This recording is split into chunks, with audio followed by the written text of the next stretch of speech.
Hello दोस्तों, आप लोग कैसे हैं। उम्मीद करती हूँ आप लोग अच्छे होंगे। आप सभी का रिद्धिका हिंदी एकेडमी में स्वागत है। आइए दोस्तों, आज हम एक नई टॉपिक पे बात करेंगे जहाँ से हमें बहुत सारी प्रॉब्लम क्रिएट होती, खासकर जो नए बच्चे आते हैं उन्हें बहुत सारी प्रॉब्लम झेलनी पड़ती। फैटेंसी क्या है? तो दोस्तों, फैटेंसी का मतलब एक तरीके से आप देखेंगे तो ये एक चित्र होता है जो मानसिक दिमाग में एक कल्पना की जाती है और चित्र बनता है, फिर व्यक्ति उसी पे वर्क करने लगता है। ठीक है। तो आज हम समझेंगे कि फैंटेसी किसे कहते हैं और फैंटेसी शब्द का प्रयोग कहाँ से है और किसने क्या कहा। सबसे पहले हम जानेंगे कि फैंटेसी क्या है। ये एक कल्पना है, ये तो हम सभी जानते हैं, लेकिन एक काव्य की दृष्टि से कैसी कल्पना है, आइए हम चलते हैं, जानने का प्रयास करते हैं। और आप सभी इस वीडियो को खूब अच्छे से देखिए और समझने का प्रयास कीजिए दोस्तों। उम्मीद करती हूँ यह हमारा प्रयास आपको अच्छा लगेगा। आज आप फैंटेसी को समझ पाएंगे और फिर हम देखेंगे कि फैंटेसी हिंदी जगत में फैंटेसी को किसने क्या कहा है, फिर इनकी काव्य में क्या भूमिकाएं रही हैं। ठीक है दोस्तों, आइए चलते हैं। वैसे तो फैंटेसी के मुख्य कवि मुक्तिबोध माने जाते हैं। ठीक है, आइए चलते हैं, देखने का प्रयास करेंगे फैंटेसी क्या है और किसने क्या कहा है। तो दोस्तों आइए चलते हैं, फैंटेसी शब्द को देखेंगे। आइए सबसे पहले देखेंगे, प्लेटो ने कल्पना के लिए फैंटेसिया शब्द का प्रयोग किया है, जिसका आधार है असत्य की मिथ्या होती है। क्या होती है? असत्य की मिथ्या। ठीक है दोस्तों, आइए आगे चलते हैं। नेक्स्ट पॉइंट को आप देखने का प्रयास कीजिए कि ऐसी कल्पना जो तर्क सिद्ध नहीं है और एक प्रकार की रहस्यात्मक अंतर्दृष्टि का परिणाम है, फैंटेसी कही जा सकती है। ठीक है दोस्तों, जब आप मुक्तिबोध की एक रचना है भूल गलती ब्रह्म राक्षस, जब आप पढ़ेंगे ना तब ये चीज़ें आपको कन्फर्म हो जाएंगी जो भी ऊपर लिखी गई है। ऐसी कल्पना जो तर्क सिद्ध नहीं है और एक प्रकार की रहस्यात्मक अंतर्दृष्टि का परिणाम है, तो फैंटेसी कही जा सकती है। ठीक है दोस्तों, आइए चलते हैं। हिंदी में फैंटेसी का सबसे अधिक प्रयोग मुक्तिबोध ने किया है। ठीक है, हिंदी जगत में आपको यदि पूछेगा कोई भी कि फैंटेसी का सबसे ज़्यादा प्रयोग कौन किया है, तो आप बताएंगे मुक्तिबोध। ठीक है, जिनकी चर्चा मैं ऊपर कर रही थी। आइए चलते हैं आगे। मुक्तिबोध के अनुसार फैंटेसी मन की निगूढ़ व्यक्तियों का अनुभूत जीवन समस्याओं का और इच्छित जीवन स्थितियों का प्रक्षेप होता है। वैसे तो मुक्तिबोध की रचना इतनी कठिन मानी जा रही थी, लोग ध्यान नहीं दे रहे थे। जब ये धरती से चले गए तो इनके बारे में लोगों ने बड़ी रिसर्च की। आइए दोस्तों आगे चलते हैं। मुक्तिबोध को समझ पाना हिंदी जगत में थोड़ा कठिन कार्य है दोस्तों, बहुत सारी रिसर्च हो रही इनके ऊपर। आइए, मुक्तिबोध के अनुसार फैंटेसी मन की निगूढ़ वृत्तियों का अनुभूति जीवन समस्याओं का और इच्छित जीवन स्थितियों का प्रक्षेप होता है। ठीक है, आगे चलिए। मुक्तिबोध के कथन से तीन बातें सामने आती है। फैंटेसी में मन के निगूढ़ तत्व उद्भासित होते हैं। दूसरा है अनुभूति जीवन समस्याएं प्रक्षेपित होती हैं। इच्छित जीवन स्थितियां अर्थात जैसे जीवन स्थिति की हम कामना करते हैं वे इसमें प्रक्षेपित होती हैं। तो ठीक है, आइए आगे चलते हैं। ये मुक्तिबोध के अनुसार तीन बातें आप अच्छे से याद रखेंगे। तो दोस्तों आइए आगे चलते हैं। फैंटेसी एक तरह की कल्पना है जिसकी चर्चा मैं ऊपर कर रही थी। ठीक है दोस्तों, किंतु कवि की रचनात्मक कल्पना से इसका स्वरूप भिन्न होता है। ये तो कल्पना है, लेकिन जब कवि इसका जो कल्पना करता है तो उसका रूप क्या होता है, स्वरूप भिन्न हो जाता है। आइए आगे चलते हैं। देखिए, फैंटेसी में मनोबिंबों का समन्वित संगठित और परिवर्तित करके नवीन रचना की शक्ति नहीं होती। ध्यान दीजिएगा इस पॉइंट को दोस्तों, पॉइंट बहुत ही मज़ेदार है। आगे चलिए। फैंटेसी में आने वाली बिंबावलियाँ बेतरतीब और श्रृंखलित होती हैं। उनकी स्थिति स्वप्न बिंबों जैसी होती है। देखिए, जैसे आदमी ना स्वप्न देखता है, एक दीवा स्वप्न होता है। रात में तो स्वप्न सभी देखते हैं, लेकिन दिन में स्वप्न देखना ये अलग सा होता है। आइए चलते हैं। फैंटेसी में जीवन का यथार्थ रूपायित नहीं हो पाता, किंतु तकनीकी के रूप में इसका प्रयोग करके जीवन यथार्थ के बिंब प्रस्तुत किए जा सकते हैं। एक बार फिर से देखिए, फैंटेसी में जीवन का यथार्थ रूपांतरित नहीं हो पाता, किंतु तकनीक के रूप में इसका प्रयोग करके जीवन यथार्थ के बिंब प्रस्तुत किए जा सकते हैं। तो दोस्तों, इससे आप ये समझ पा रहे होंगे कि जीवन के यथार्थ रूपायित नहीं होता, ठीक है। लेकिन तकनीक में जब पहले क्या थी, चीज़ें वही थी लेकिन हम समझ नहीं पा रहे थे। आज के ज़माने में जो टेक्नोलॉजी आई है वो उसी चीज़ को एक बार सोचती है, दोबारा बार बार प्रयोग करके एक नई चीज़ बना देती है, ठीक है। आगे चलिए। फैंटेसी का संबंध रचनाकार के अवचेतन मन से होता है, अतः इसमें मन के निगूढ़ तत्वों की झलक मिल जाती।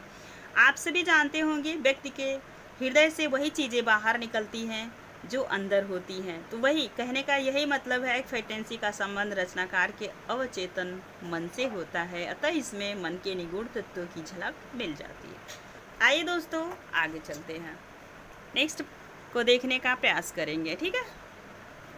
मुक्तिबोध ने कामायनी को भी एक फैंटेसी माना, ठीक। कामायनी जयशंकर प्रसाद की एक प्रसिद्ध रचना है। यदि आप नहीं पढ़े हों उसको एक बार पढ़ने का प्रयास कीजिए। उसको क्या बोले हैं, फैंटेसी। आइए एक कथन को लीजिए, बच्चन सिंह का कथन है। आजकल हिंदी जगत में बच्चन सिंह के बहुत सारे महत्वपूर्ण कथन पूछे जा रहे हैं।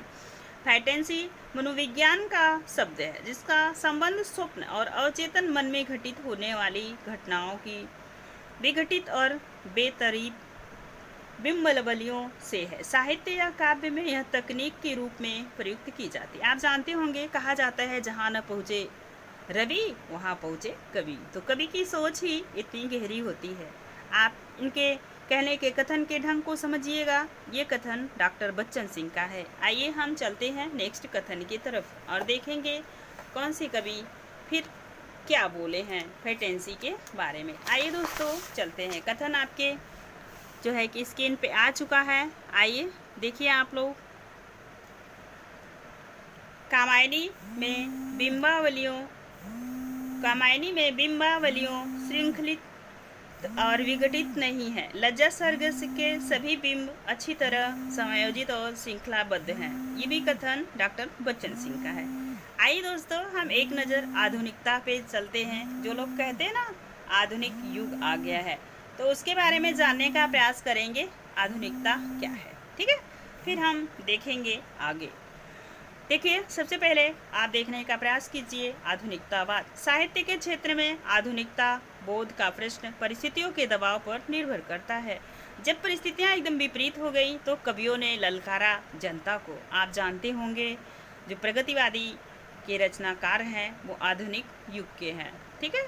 आधुनिक युग में जयशंकर प्रसाद आते हैं, बहुत सारे ऐसे कवि हैं जिनके बारे में आप पढ़े होंगे। सीधी बातें न कह के किसी प्रतीक के रूप में कहें वही, लेकिन सीधी नहीं बोलें, ठीक है।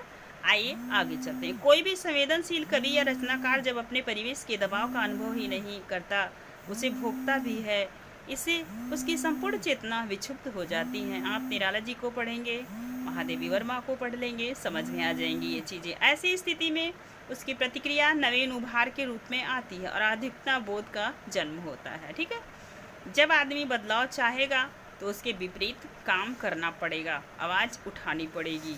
ऐसे हमारे हिंदी जगत के बहुत सारे पुरोहित कवि हैं जिन्होंने ऐसा काम किया है। आइए आगे चलते हैं। दूसरे शब्दों में जब कोई कवि या रचनाकार अपने परिवेश में व्याप्त अन्याय, शोषण, बेईमानी, अवसरवादिता आदि से जूझता हुआ जिस मानसिकता से गुजरता है वहीं आधुनिकता बोध है, ठीक है दोस्तों। आइए आगे चलते हैं। इन सब चीज़ों को आप नोट डाउन करके रखिए। आधुनिकता बोध जब साहित्य में अभिव्यक्त होता है तो उसे आधुनिकतावाद कहते हैं, ठीक है। जब वही बोध जो व्यक्ति जान जाएगा, ज्ञान उसे हो जाएगा, फिर वो क्या करेगा, उसका उपयोग करेगा, तो वो क्या है, आधुनिकतावाद है। अब हम चलेंगे उत्तर आधुनिकतावाद। ये दोनों कॉन्सेप्ट आप अच्छे से क्लियर करके रखिएगा दोस्तों, क्योंकि यहाँ से प्रश्न फूट में करके आता है। वस्तुतः सोरस्यू का संरचनावाद और जैक दरिदा, इन्हें दरोदा लिखा है लेकिन ये दरिदा कहीं कहीं आपको मिलेंगे, का विखंडनवाद। ये पूछा हुआ प्रश्न है कि विखंडनवाद के जनक कौन है, तो जैक दरिदा, ठीक है दोस्तों। इन दोनों ने मिलकर उत्तर आधुनिकतावाद को अवधारणा निर्मित की, ठीक है। अब आपसे कोई पूछेगा ना उत्तर आधुनिकतावाद का कॉन्सेप्ट किसने दिया, तो आप बताएंगे सोरस्यू का संरचनावाद और जैक दरिदा का विखंडनवाद। ये प्रश्न पूछा हुआ है दोस्तों। आप प्रीवियस ईयर के पेपर लगा रहे होंगे, आपको ये सारे प्रश्न मिलेंगे। चलिए आगे चलते। उत्तर आधुनिकतावाद के प्रवक्ता फ्रांसीसी विद्वान फ्रांसुआ प्रत्युत्तर माने जाते हैं। ठीक है दोस्तों, आइए चलते हैं आगे। उत्तर आधुनिकतावाद की अवधारणा को प्रतिष्ठित करने में ल्योत्योर के अतिरिक्त पाल डीमान, नीत्शे, फूको और जैक देरेदा के नाम प्रमुख हैं। यदि आपसे पूछेंगे ना इनके कौन कौन से कवि हैं, तो आप इनका नाम बताइएगा। आइए आगे चलते हैं, और फिर देखते हैं उत्तर आधुनिकतावाद की कुछ और महत्वपूर्ण पंक्ति। इसके बाद फिर हम चलेंगे आगे। डॉक्टर नवल किशोर के अनुसार जिसे पश्चिमी कला जगत में उत्तर आधुनिकतावाद कहा जाता है, उसका एक लक्षण विचारधारा निरपेक्षता भी है।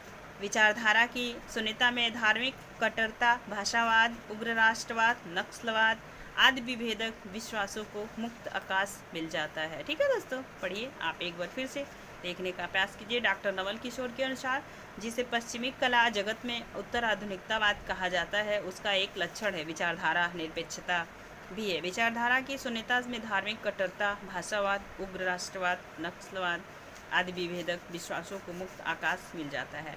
जानते हैं आकाश में लोग विचरण करते हैं, वही चीज़ें हैं। आइए आगे चलते हैं। भारत में अभी तक पूरी तरह से आधुनिकतावाद की प्रतिष्ठा नहीं हो पाई है, अतः उत्तर आधुनिकतावाद का चिंतन अप्रासंगिक है। अब हम चलेंगे समकालीन अवधारणाएं। समकालीन जो कविताएं हो रही हैं, जो इस समय हो रही हैं, उसी पे 1960 के बाद की जो परिस्थितियाँ होंगी वो क्या होंगी? समकालीन अवधारणा। सन 1960 के बाद हिंदी समीक्षा पर अमेरिका नई समीक्षा का प्रभाव पड़ा। अमेरिका नई समीक्षा के प्रभाव से हिंदी समीक्षा साहित्य में तनाव, विसंगति, विडंबना आदि परिभाषिक शब्दों का प्रयोग होने लगा। देखिए, और आगे चलिए। रूसी रूपवाद के प्रवक्ता स्केलोवस्की के प्रभाव से भाषाई प्रयोग में अजनबीपन देखा जाने लगा। ठीक है, आगे चलिए नेक्स्ट प्रश्न को देखिए। फ्रांसीसी प्रभाव के कारण संरचनावाद, विच्छेदवाद की लहर आई। ठीक है, किसके प्रभाव के कारण? फ्रांसीसी। याद रखिएगा, पूछा जाएगा आपसे। पश्चिम में मार्क्सवादियों रोला बार्थ, जॉन दरिदा ने सिद्धांतों को अपनाया गया तथा उन्हें राजनीति एवं समाज के समस्याओं के संबंध कर दिया गया। समकालीन समीक्षा में विडंबना, विसंगति, विखंडन, अंतर्विरोध आदि शब्दों का प्रयोग होने लगा। ठीक है दोस्तों, समकालीन में इन सब चीज़ों का लोग खुलकर विरोध करने लगे। जैसे जातिवाद पे आप देखेंगे, स्त्री विमर्श पे सबसे अच्छा लिखने वाले राइटर हैं आपके राजेंद्र प्रसाद। काफ़ी महिलाएं उभर कर सामने आई, तो क्या हुई, ये लिखने लगी, खुल के लिखने लगी, कोई डर नहीं उनको। ठीक है, आगे चलिए और देखिए नेक्स्ट। आगे चलिए। समकालीन समीक्षा में विडंबना, विसंगति, विखंडन, अंतर्विरोध आदि शब्दों का प्रयोग होने लगा, खुलकर होने लगा, कोई डर नहीं है। हम लिखेंगे समाज की वही को, मतलब समाज की सारी सच्चाई समाज के सामने आ गई। हिंदी समीक्षा के क्षेत्र में सृजनात्मकता समीक्षा के नाम पर जो कुछ लिखा गया वह वाकजाल मात्र कहा जाएगा। कुछ विचारकों ने इस प्रकार की समीक्षा को कूड़ा करकट कहा है। तो दोस्तों, इस वीडियो में बस इतना ही। हमने जाना उत्तर संरचनावाद और आधुनिकतावाद, ठीक है, और हम जाने समकालीन अवधारणा। तो ये महत्वपूर्ण पॉइंट थे दोस्तों। अब हम इन्हीं से संबंधित प्रश्नोत्तरी करेंगे नेक्स्ट वीडियो में। इसका अलग प्लेलिस्ट बना दूंगी, आप अच्छे से पहले इनको पढ़िएगा, उसके बाद इनके प्रश्नोत्तरी कीजिएगा। तो दोस्तों, आज के लिए बस इतना ही, फिर मिलेंगे नेक्स्ट वीडियो में। तब तक के लिए आप अपना ख्याल रखिए, पढ़ाई करते रहिए। धन्यवाद, थैंक यू सो मच दोस्तों, इतना सपोर्ट करने के लिए आपका दिल से आभार।